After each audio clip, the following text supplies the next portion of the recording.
تحیۃ الوضو پڑھنے کی فضیلت۔ رسول اللہ صلی اللہ علیہ وسلم نے فرمایا جو شخص وضو کرے اور خوب سنوار کر اچھا وضو کرے، پھر کھڑا ہو کر دل اور چہرے سے ظاہری اور باطنی طور پر متوجہ ہو کر 2 رکعت نفل نماز ادا کرے تو اس کے لیے جنت واجب ہو جاتی ہے۔ سیدنا ابو ہریرہ رضی اللہ تعالیٰ عنہ بیان کرتے ہیں کہ رسول اللہ صلی اللہ علیہ وسلم نے نماز فجر کے وقت سیدنا بلال رضی اللہ تعالیٰ عنہ سے فرمایا، اے بلال، میرے سامنے اپنا وہ عمل بیان کرو جو تو نے اسلام میں کیا اور جس پر تجھے ثواب کی بہت زیادہ امید ہے، کیونکہ میں نے اپنے آگے جنت میں تیری جوتیوں کی آواز سنی ہے۔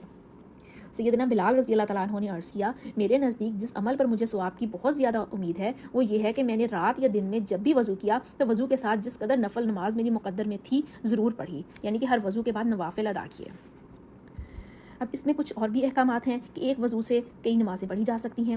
سیدنا بریدہ رضی اللہ تعالیٰ عنہ سے روایت ہے کہ فتح مکہ کے دن رسول اللہ صلی اللہ علیہ وسلم نے کئی نمازیں ایک وضو سے پڑھیں اور موزوں پر مسح بھی کیا۔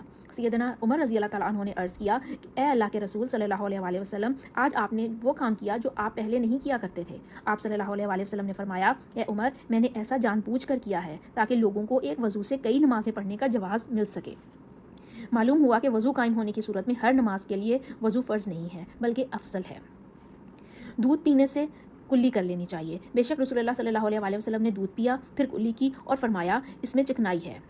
آپ صلی اللہ علیہ وسلم نے بکری کا گوشت کھایا، اس کے بعد نماز پڑھی اور دوبارہ وضو نہیں کیا۔ آپ صلی اللہ علیہ وسلم نے ستو کھائے، پھر کلی کر کے نماز پڑھی اور وضو نہیں کیا۔ موزوں وغیرہ پر مسح کے متعلق احکامات اور مسائل۔ سیدنا مغیرہ رضی اللہ تعالیٰ عنہ کہتے ہیں کہ میں ایک سفر میں نبی پاک صلی اللہ علیہ وسلم کے ہمراہ تھا۔ میں نے وضو کے وقت چاہا کہ آپ صلی اللہ علیہ وسلم کے دونوں موزے اتار دوں۔ آپ صلی اللہ علیہ وسلم نے فرمایا، انہیں رہنے دو، میں نے انہیں طہارت کی حالت میں پہنا تھا۔ پھر آپ صلی اللہ علیہ وسلم نے ان پر مسح کیا۔ شریف بن ہانی رحمۃ اللہ علیہ فرماتے ہیں، میں نے سیدنا علی رضی اللہ تعالیٰ عنہ سے موزوں پر مسح کرنے کی مدت کے متعلق پوچھا تو سیدنا علی رضی اللہ تعالیٰ عنہ نے فرمایا، رسول اللہ صلی اللہ علیہ وسلم نے مسافر کے لیے مسح کی مدت 3 دن رات اور مقیم کے لیے 1 دن رات مقرر فرمائی ہے۔ سیدنا صفوان بن عسال رضی اللہ تعالیٰ عنہ کہتے ہیں کہ حالت سفر میں رسول اللہ صلی اللہ علیہ وسلم ہمیں حکم دیتے کہ ہم اپنے موزے 3 دن اور 3 راتوں تک پاخانہ، پیشاب یا سونے کی وجہ سے نہ اتاریں بلکہ ان پر مسح کریں۔ ہاں، جنابت کی صورت میں موزے اتارنے کا حکم دیتے ہیں۔ اس حدیث سے معلوم ہوا کہ جنبی ہونا مسح کی مدت ختم کر دیتا ہے، اس لیے غسل جنابت میں موزے اتارنا لازم ہے۔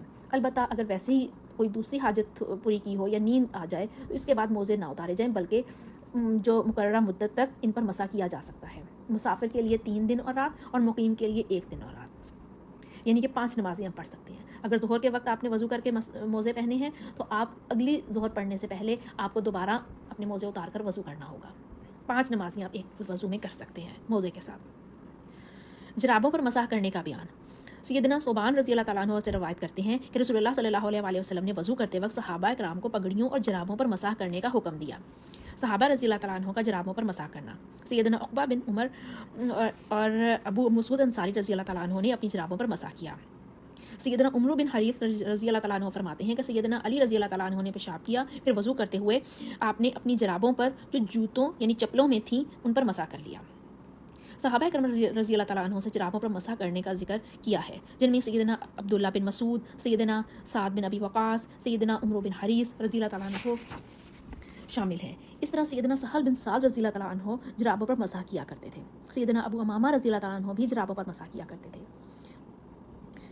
پگڑی پر مسح کرنا۔ سیدنا عمرو بن امیہ رضی اللہ تعالیٰ عنہ روایت کرتے ہیں کہ رسول اللہ صلی اللہ علیہ وسلم نے پگڑی پر مسح فرمایا۔ اس طرح سیدنا بلال رضی اللہ تعالیٰ عنہ بیان کرتے ہیں کہ رسول اللہ صلی اللہ علیہ وسلم نے پگڑی پر مسح فرمایا۔ یہ تھے کچھ وضو کے بارے میں احکامات، سنتیں، کن کن چیزوں کو نبی پاک صلی اللہ علیہ وسلم نے کیا اور کن کن چیزوں سے نبی پاک صلی اللہ علیہ وسلم نے تنبیہ کی، کرنے سے منع فرمایا، اور ہم ان کے امتی ہونے کے حوالے سے ہمیں ان باتوں کا جاننا ضروری ہے اور ان پر عمل کرنا ضروری ہے تاکہ ہم زیادہ سے زیادہ ثواب حاصل کر سکیں۔ سبحانک اللہم و بحمدک، اشہد ان لا الہ الا انت، استغفرک و اتوب الیک۔ السلام علیکم ورحمۃ اللہ وبرکاتہ۔